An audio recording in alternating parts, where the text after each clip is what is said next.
ಹಾಂ ನಮಸ್ಕಾರ ರೀ. ನಮಸ್ಕಾರ ಸರ್, ಇಲ್ಲಿ ಡಾಕ್ಟರ್ ಪ್ರವೀಣ್ ಬಾಬು ಅವ್ರ ಹತ್ರ ದಾವಣಗೆರೆಗೆ ಮೂಲವ್ಯಾಧಿಗೆ ಅಂತ ತೋರ್ಸಕ್ ಬಂದಿದ್ರಿ ಅಲ್ವಾ? ಸರ್ ಬಂದಿದ್ವಿ. ಎಷ್ಟು ವರ್ಷಗಳಾಯ್ತು? 5 ವರ್ಷ ಆಯ್ತು. 5 ವರ್ಷದ ಹಿಂದೆ ಬಂದಿದ್ರಿ. ಹೌದು.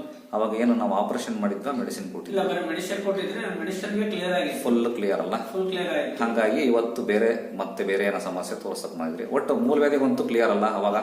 ಕ್ಲಿಯರ್ ಆಗಿದೆ. Bleeding stop. Bleeding stop. Bleeding stop ಆಯ್ತು. ಆಮೇಲೆ ಮತ್ತೆ ಬೇರೆ ಏನಾರ ನೆಗಡಿ ಜ್ವರ ಆದಾಗ ಅಲ್ಲೇ ಊರಾಗ ತೋರಿಸ್ಕೊಂತೀವಿ. ಮಾಮೂಲಿ ಅವೆಲ್ಲ ನಾವು ನಿಮ್ಮ ಊರಾಗ ಇಂಗ್ಲಿಷ್ ಮೆಡಿಸಿನ್ ತೋರಿಸ್ಕೊಂತೀವಿ. ಮೂಲವ್ಯಾಧಿಗಂತೂ ಆಪರೇಷನ್ ಇಲ್ದಂಗೆ ಬ್ಲೀಡಿಂಗು ಸ್ಟಾಪ್ ಆಯ್ತು, ವಾಸಿನೂ ಆಗಿತ್ತು. ಹಂಗಾಗಿ ಇವತ್ತು ಇನ್ನೊಂದ್ಸರಿ ತೋರ್ಸಕ್ಕೆ 5 ವರ್ಷದ ನಂತರ ಬರ್ತಿದ್ರಿ. 5 ವರ್ಷದಲ್ಲಿ ಮತ್ತೆ ಒಂದ್ಸರಿನೂ ಬಂದಿಲ್ಲ. ಇರ್ಲಿ. ಗ್ಯಾಸ್ಟ್ರಿಕ್ ಇರುತ್ತಾ? ಗ್ಯಾಸ್ಟ್ರಿಕ್ ಇರುತ್ತೆ. ನಾನ್ ವೆಜ್ ತಿಂತೀರಾ? ನಾನ್ ವೆಜ್ ತಿನ್ಬಾರ್ದು ಅಂತ ಹೇಳಿದಿನಲ್ಲ ನಾನು. ಹೀಟ್ ಆಗಬಾರ್ದು, ಆ ಥರ ನೋಡ್ಕೋಬೇಕು. ಓಕೆನಾ?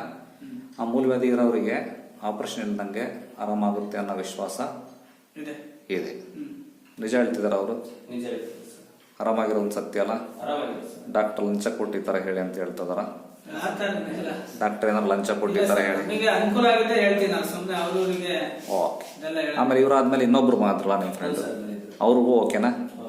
Okay, thank you.